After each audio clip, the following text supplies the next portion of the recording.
selamat siang Sobat Properti dimanapun kalian berada. Di podcast kali ini saya sudah ditemani oleh narasumber kita, yaitu Bapak Soliman Tambunan selaku legal dari PT Sinergi Agung Properti. Di dalam podcast kali ini, saya ingin menanyakan beberapa pertanyaan yang penting nih seputar dunia properti. Di dalam bisnis, terutama di bidang properti, pasti ada nih yang namanya kehati-hatian customer dalam mencari ataupun membeli ruko di Kota Batam tentunya. Nah, saya mau menanyakan kepada Bapak Soliman Tambunan selaku legal, adakah aspek dari segi legal untuk membeli properti supaya customer kita tidak ada lagi keraguan-raguan dalam membeli properti gitu, Pak? Oke, baik. Selamat siang sahabat properti dimanapun Anda berada saat siang hari ini. Sebagaimana tadi ditanyakan oleh Bu Wira, terjadinya adanya keraguan-raguan ya dari sisi customer atau calon pembeli terhadap properti khususnya yang saat ini ada di Kota Batam. Baik, sebelum masuk ke sana saya coba jelaskan sedikit yang menjadi aspek kepemilikan, misalnya dalam kendaraan bermotor kita sebut adanya buku hitam atau BPKB. Nah, kemudian dalam hubungan rumah tangga juga untuk syarat sahnya menjadi suami istri dibuktikan dengan buku nikah. Nah, sekarang kita masuk ke dunia properti ya. Mengacu kepada aturan pemerintah khususnya yang ada di Kota Batam, sebagaimana yang tertuang dalam Undang-Undang Nomor 28 Tahun 2002 tentang bangunan gedung, juga kemudian ada di Permen PU Nomor 24 Tahun 2007 tentang bagaimana pedoman teknis dalam izin mendirikan bangunan, termasuk juga di dalam Perda Nomor 4 Tahun 2011 tentang retribusi izin mendirikan bangunan, dan yang terakhir di Perda Nomor 2 Tahun 2011 tentang bangunan gedung. Nah, khususnya di wilayah kita Kota Batam ya, hal yang paling utama adalah IMB, izin mendirikan bangunan.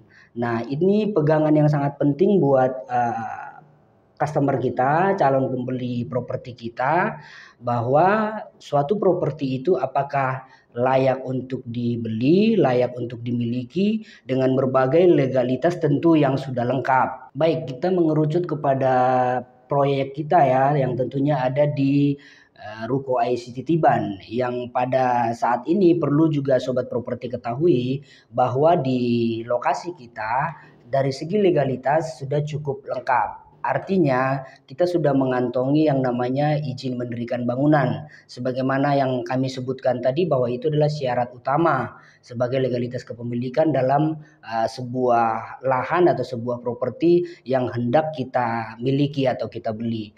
Lalu kemudian kita juga sudah kantongi PBB, kemudian PL penetapan lokasi, bahkan yang lebih hebatnya lagi PL yang kita miliki sekarang sudah pecah.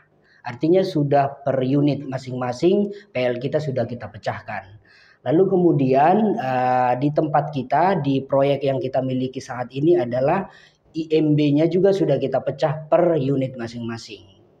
Nah, yang tidak kalah penting adalah sertifikat. Sertifikat yang kita miliki saat ini juga sudah kita pecahkan per masing-masing ruko. Jadi artinya kita tidak lagi indukan, melainkan sudah langsung dipecah per masing-masing unit.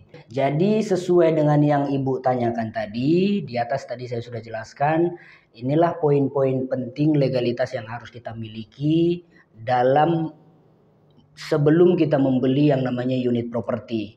Apa itu poin-poin pentingnya tadi? Saya ulangi kembali, ada IMB, ada PL penetapan lokasi, kemudian ada PBB, sampai kepemilikan syahnya adalah sertifikat. Nah, di proyek kita di Ruko ICT Tiban, keempat yang tadi saya sebutkan sudah kita miliki. Ya, jadi bagi Bapak Ibu sobat properti khususnya yang ada di wilayah Kota Batam, tidak perlu ragu untuk segera berkontribusi, segera boleh memesan unit kita yang ada di Ruko ICT Tiban. Kenapa harus memilih ruko di ICT Tiban? Sesuai yang tadi dipertanyakan oleh Bu Wira, keempat poin yang tadi kita jelaskan itu sudah dimiliki oleh ICT Tiban di PT Sinergi Agung Properti. Saya kira demikian Bu Wira. Oke. Kan? Baik, terima kasih Bapak Soliman Tambunan yang telah memberikan penjelasannya secara detail pada siang hari ini. Jangan lupa investasi properti dan beli ruko sebanyak-banyaknya di ruko ICT Tiban. MJO Podcast, see you on the top.